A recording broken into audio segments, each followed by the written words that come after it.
Siap. Pram. Assalamualaikum warahmatullahi wabarakatuh. Waalaikumsalam Pak Angga, selamat sore, salam sejahtera. Amin. Kembali lagi berjumpa dengan saya. Jangan bosan-bosan Pak Nggih. Nah, Siap.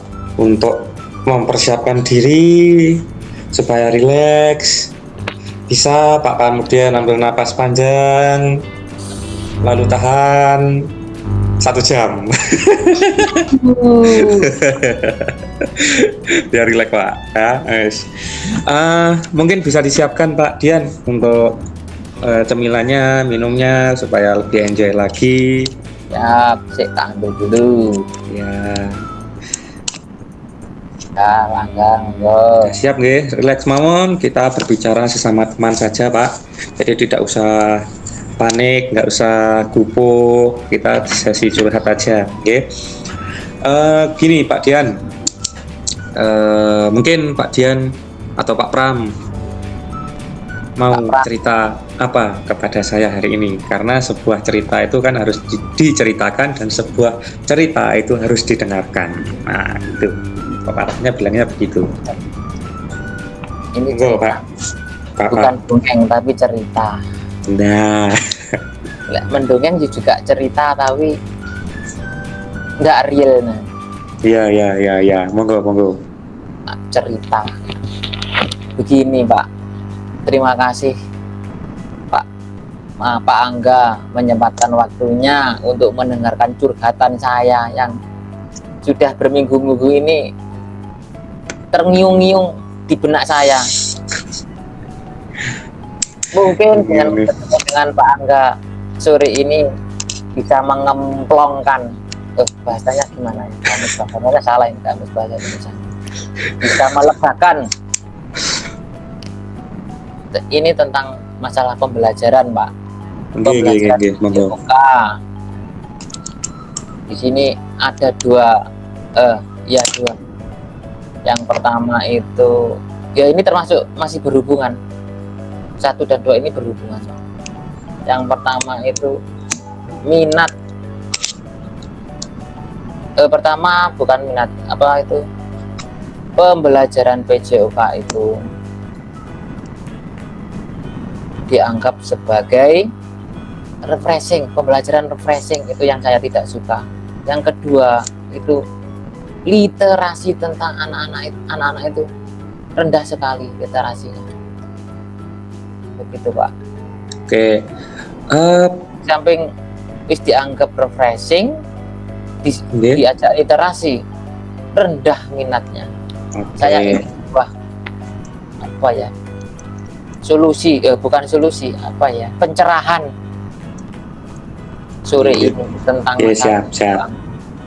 Oke, saya nanti cuma memandu saja,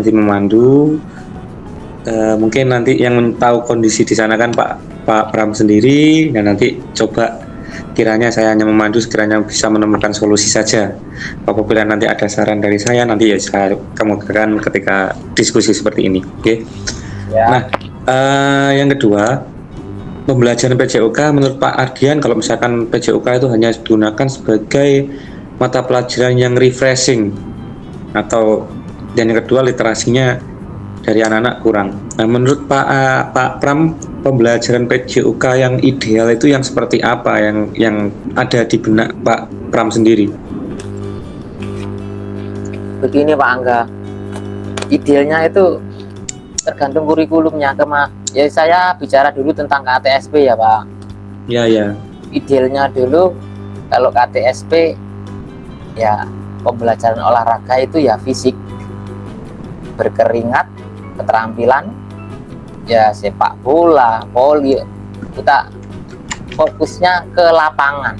Intinya lelah berkeringat ya. Ya, anak-anak kalau sudah berkeringat sehat, itu intinya. Seminggu sekali cuma olahraga sekali, ya harus bermain keluar berkeringat. Itu untuk KTSP dulu kan dinilai asesmennya itu kan keterampilan, pengetahuannya nggak ada. Nah, sekarang pembelajaran yang ideal tentang PJOK itu ya ada kompetensi dasarnya, tentang pengetahuan dan juga tidak meninggalkan kompetensi dasarnya, keterampilan. Jadi seimbang, Pak. Itu ideal. Bukan hanya keluar olahraga, keluar bermain, olahraga, keluar bermain, tidak. Itu idealnya. Ya ada materinya juga dan keterampilannya juga, begitu Pak. Pak Angga. Oke, terima kasih Pak Pram. Nah, tadi sudah mengemukakan bahwa yang terjadi anak-anak literasi kurang, terus banyak yang menganggap PJOK hanya sebagai mata pelajaran untuk refreshing, terus padahal kenyataannya secara idealnya menurut Pak Pram juga pembelajaran itu harus imbang antara pengetahuan dan keterampilan. Berkaitan juga dengan pembelajaran, kalau sekarang kan yang untuk kurikulum merdeka kan pembelajaran yang berdiferensiasi Pak Nge. Nah, benar, untuk Pak. Pembelajaran yang berdiferensiasi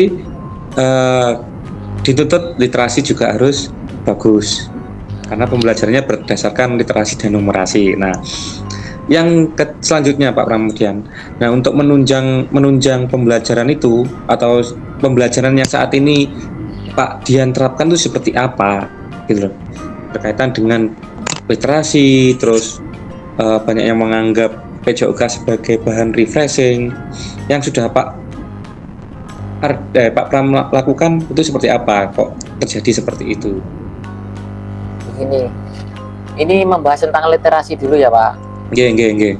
Tentang literasi ini di sekolah saya itu cuma saya ikut pendahulu saja, maksudnya mengikuti wali kelas, walaupun tetap pelajaran PJOK 10 menit sebelum pelajaran dimulai anak-anak tetap membaca bebas Pak, karena di pojok kelas itu ada pojok perpustakaan.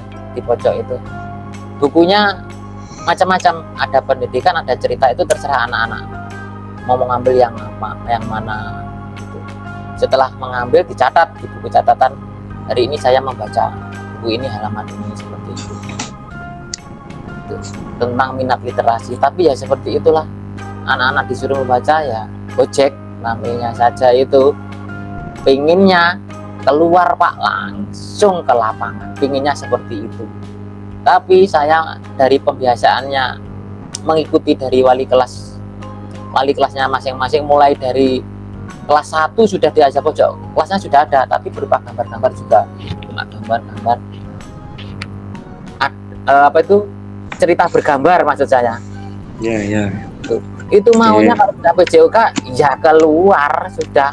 Pak keluar Pak, main Pak, kasti Pak, bulu tangkis, padahal materinya bukan kasti, bukan ya Pak bola, bukan materinya ya tidak intinya untuk menjelaskan ke anak-anak. Ini ini anak-anak kalian harus ini. G. Seperti itu. Nah, ini tentang literasi. Sekarang tentang pembelajarannya saya menerapkan sesuai dengan pengembangan diri ya, mengikuti webinar, mengikuti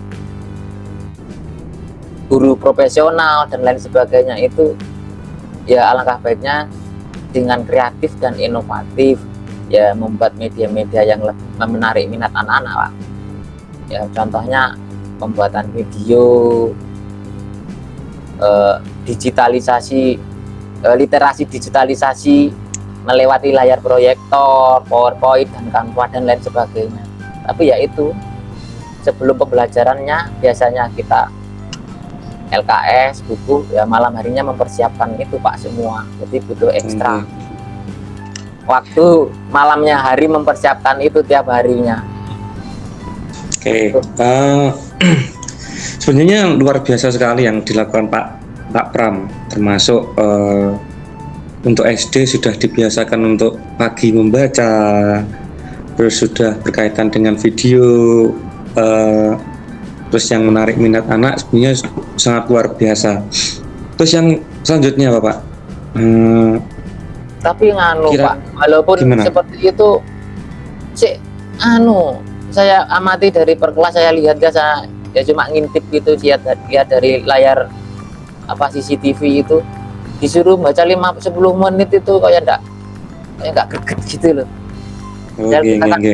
usaha untuk menarik minat, tapi kok tetap ya Berarti anak tersebut mayoritas anak-anak yang ada di sekolah Bapak itu lebih mengarah ke gaya belajar kinestetik. iya kemungkinan. Belajar Tapi dengan ada cara yang belajar sudah dengan langsung ada dengan cara dengan langsung bergerak Bapak. Langsung bergerak, akhirnya dia menemukan suatu informasi dari situ. Nah, menurut Pak saya lanjut Pak G, karena waktunya juga terbatas kita perjumpaannya. Dari nilai 1 sampai 10. Dari nilai 1 sampai 10 kira-kira posisi atau nilai berapa yang Bapak berikan kepada Bapak sendiri terhadap pembelajaran yang sudah Bapak terapkan selama ini? Dari 1 sampai 10. Ini saya nilai dari diri saya sendiri dulu ya. Iya. Ke peserta didik saya. Langsung ke nganu aja Pak, langsung ke Bapak sendiri aja langsung. Ketika melakukan pembelajaran ada di nilai berapa? Saya 7 karena sudah berusaha semaksimal mungkin. Oke. Sudah menarik minat anak-anak untuk katanya menghamba itu baru-baru dengar ini Pak, kata-kata menghamba Pak. Oke. Itu Pak. Sebenarnya untuk nilai 7 itu nilai yang cukup tinggi Bapak. Nah, sebenarnya Pak Pram ini juga luar biasa, juga punya keinginan atau punya sifat sebagai pembelajar sepanjang hayat untuk mengembangkan potensi dari peserta didiknya. Saya apresiasi Bapak, sangat saya apresiasi. Dengan keterbatasan yang ada, kalau misalkan di SD ya saya tahu mungkin dari Sarpras juga minim, Pak Pramudian bisa memanfaatkan Sarpras yang ada menjadi sedemikian rupa hingga menciptakan suatu pembelajaran yang inovatif. Nah, tentunya Bapak, target kita kan harus tinggi. Nah, tinggi. Kemungkinan Pak Pram juga harusnya pengen kan langsung terus berkembang, Bapak, bener kan? Siap Pak. Nah, dari nilai 7 tadi, kira-kira Pak Pramudian ingin menaikkan nilai tersebut ke angka berapa Pak? Dari 1 sampai 10? Maksimal untuk saat ini dan kedepannya 9 Pak. Oke. 9. Kenapa tidak berani Pak? Kenapa tidak berani Bapak? Ya begini kan di sekolah kan perangkap macam-macam, jadi nggak bisa fokus ke peserta didik. Masih ada fokus tapi masih ada pekerjaan yang lain selain guru. Jadi ya maksimal 9 itu sudah. Oke, 9, guys. Luar biasa target dari Pak Pram sendiri. Berkaitan dengan target menaikkan dari angka 7 ke angka 9 Pak Pram, mungkin rencana tindak lanjut Pak Pram apa atau upaya yang akan dilakukan oleh Pak Pramudian untuk menaikkan dari 7 ke 9? Ya, itu tadi mengalir Pak, karena saya sudah sampai melanjutkan yang sudah seperti pojok baca untuk menarik minat literasi ya itu 10 menit sebelum pembelajaran ya kita melakukan membaca-baca dulu untuk menarik minat literasi. Dan yang kedua itu selalu memberi penjelasan dan intinya selalu memberi penjelasan bahwa pembelajaran PJOK itu sama dengan pembelajaran yang lain. Ada materi pengetahuannya, juga ada materi keterampilannya, tidak melulu bermain di luar kelas, juga ada materi yang disampaikan di dalam kelas maupun di luar kelas, seperti itu ya. Terus memberi penjelasan ke anak-anak, memberi pengertian Pak. Oke. Apakah mungkin memungkinkan untuk pengembangan media pembelajaran yang lebih kreatif lagi Bapak, untuk menarik siswa lebih tertarik lagi ke pembahasan PJOK? Memungkinkan ya, atau tidak? Iya. Karena saya ini random Pak. Tipe belajar yang random. Yang pertama itu audiovisual itu kan saya menjadi menerapkan materi pembelajaran itu langsung 3. Kayak materinya sama. Pertama audiovisual, tentang video pembelajaran saya perhatikan anak-anak, kemudian saya jelaskan, kemudian silakan dibaca ini materinya anak-anak, gitu. Seperti itu. Untuk pengembangan media kan selain ini terbatas hanya di Terbatas hanya video, PowerPoint, seperti itu. Kemudian keluar kelas kinestetik, seperti itu. Cuma itu monoton 3 itu, Pak. Wah, kayaknya Pak Pramudian ini harus mencoba mencari-cari cara lagi, Bapak. Mencari-cari cara lagi bagaimana nanti menarik minat siswa. Apalagi sesuai dengan yang saya bilang tadi, kelihatannya menurut cerita Bapak ini ya, menurut cerita Bapak banyak anak-anak di sekolah Bapak yang gaya belajarnya kinestetik, jadi langsung bergerak. Maksudnya bergerak itu tetap kita akali bagaimana dia mendapatkan literasi, cuma dia dengan cara bergerak, begitu Bapak. Yang kedua, eksplorasi siswa, Bapak. Eksplorasi siswa itu harus tetap ada. Jadi bagaimana melihat potensi dari siswa, pengembangannya bagaimana dan seterusnya. Mungkin kita sudah menerima pembelajaran yang berdiferensiasi, bisa kita gunakan untuk itu, Bapak. Bisa bermanfaat dan mungkin bisa menemukan solusi dari masalah Bapak tadi. Nah,